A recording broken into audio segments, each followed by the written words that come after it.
Hi there, Richard Wishart. I'm an enterprise architect living in Cambridgeshire, and it's Friday evening, but I've had a really busy week on Periscope. I set myself a task for the week to Periscope at least once a day at 8 o'clock every night, and Friday, this is my last formal Periscope of the week.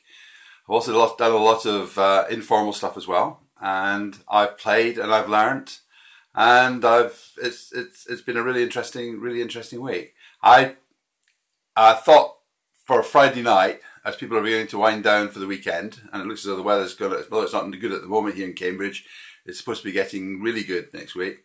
I thought it would be a good idea to just do a quick review of my week on Periscope, and give you my thoughts and reflect on it and work out what I'm going to do next week. The one thing I found is on Periscope, everybody's a newbie. Nobody's been on here very long. I'm using the Periscope from an Android perspective, and Android's only really been up for a couple of weeks. So I used the first week probably to play a bit on a couple of things. But this week specifically, I've done it quite religiously every day and worked at it quite hard and understood it a bit better. Now, I think it's a... Let's start at the top. The functionality from a business perspective or from a functional perspective, I think is absolutely brilliant. It's I've done video broadcasting before, but when you're doing video broadcasting to a live audience who can be asking questions at the same time, it really puts you on your mettle. And when you think about it, the thing that the thing that actually set the standard for me when I joined, the first weekend I wasn't going to broadcast. I was going to see what other people were doing, understand the medium a bit better. And I've told this story before, but I think it's worthwhile saying it again. I went on the very first Periscope that I watched. It was a guy in New York on a skyscraper looking across at another skyscraper, and the crane on the other side had fallen against the skyscraper, and people had been killed and badly injured at the bottom on the road below. So I joined and I said, "What is this? What are we looking at?" And he explained. And I said, "What? People have been hurt? Where?" So what he did was he panned the camera down so I could actually see the ambulances and the triage taking place at the bottom. And I was quite gobsmacked. I was seeing this and being able to influence the guy, effectively directing him and producing him to what I wanted to see and having a discussion with him. So that was, oh, hi there. I can never always remember the name. Callahan, that? Okay, hi there. Hi Marvin, good to see you. So I had this is a thing that really set my scene for the week on my interest in Periscope, was to actually have someone broadcasting the scene of something that's happening newsworthy in New York in real time, an hour before it came on BBC Breaking News. And for me, that's incredible. Something that set my dog off. But I've got a little Jack Russell called Pippa, and she's great company when I'm working here during the day. But when she starts barking in the middle of a Periscope, that's not quite so good. So if you just hold the line a second, I'll be back.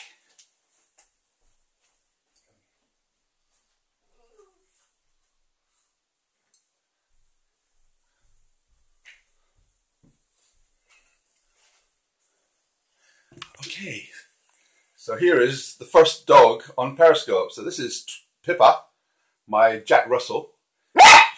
She's still barking. She's about 10 years old now, and she doesn't like the things that are outside, the feline. If I mention the word, she'd be absolutely off full pelt. So you've got to be a good Periscope dog, Pippa, and just sit down while I'm having the rest of my talk, all right? So just go and lie down. Good girl. So that's my Periscope dog. So anyway, where was I? That was the sort of the dog bit. back to Periscope. So I think it's a brilliant tool, and the concept is fantastic. I think also when you're bringing it from the Twitter perspective, Twitter is always a stream of consciousness, is a good way of putting it. It's something moving fast in quick time. You see his Twitter streams, you see messages, but you're only actually looking at a very small segment of it. Now, that's a very short attention span. And to actually do a social media thing on video, like we're doing here, interactive live video feed, and to have it in that with an audience that have had that perspective, I think is really cool. It's really clever, and I'm very taken with it. So that's the concept, and the technology seems to be working. There's a few. Let's deal with the technology. They've put out a lot of changes this week. There's been huge amounts of change. The Android app, which I will use, is very different from the iOS app.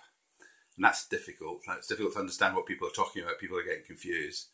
A lot of changes coming through, lots of functionality improvements. It's improved dramatically over the week. But I think all those functionality changes that come out have left it a bit buggy. So I'm an IT guy by background, and I've found quite a few bugs in the program, which, if they're good and if they keep moving at speed and they keep fixing the bugs, then we should be okay, because certainly it's holding up. It's obviously taken a big hit. When you start moving video, vast amounts of video around the place, technology-wise, that's hard. So if you start bringing your Twitter audiences into moving large amounts of video, that is a significant amount of data, and it's very easy to get wrong. So I'm optimistic about the technology change. I think the technology will continue to evolve if there's enough interest in the product, and I think there is. The third bit, in terms of so I've mentioned the positioning of the product and the technology, but the third bit, and it's fascinating, is the connectivity that you're getting, the connection with other people. When you've been using social media before, you sent a tweet and you maybe get a follow and something back, or you do a blog or you get something back, but it's all just words. And although people use video, the video is talking at you, not talking with you. When you start talking to people in this sort of forum, back and forward, you understand the person, you look them in the eyes, you have a proper conversation with them, you suddenly get to know people. And what's been fascinating this week is that I think I've got about, it's about 100 followers. I'm following about 300 people. But it's not just followers. I know these people. I'm talking to them regularly. So the people I'm meeting are, hi Marvin again. The people I'm meeting are now friends. I've actually made quite a few friends this week, from the guy in Australia who goes out and photographs the kangaroos every morning and every night. I know him quite well. When I go on this call, he knows me. He's an enterprise architect like myself. He's told me when he's coming to London, and what I'm going to say is, when you're in London, come and meet me. So this is a guy, he does it every morning, every night, religiously. Fantastic little session. I've been watching the sort of really up to it professional guy like Alex Pettit. You must have a look at him.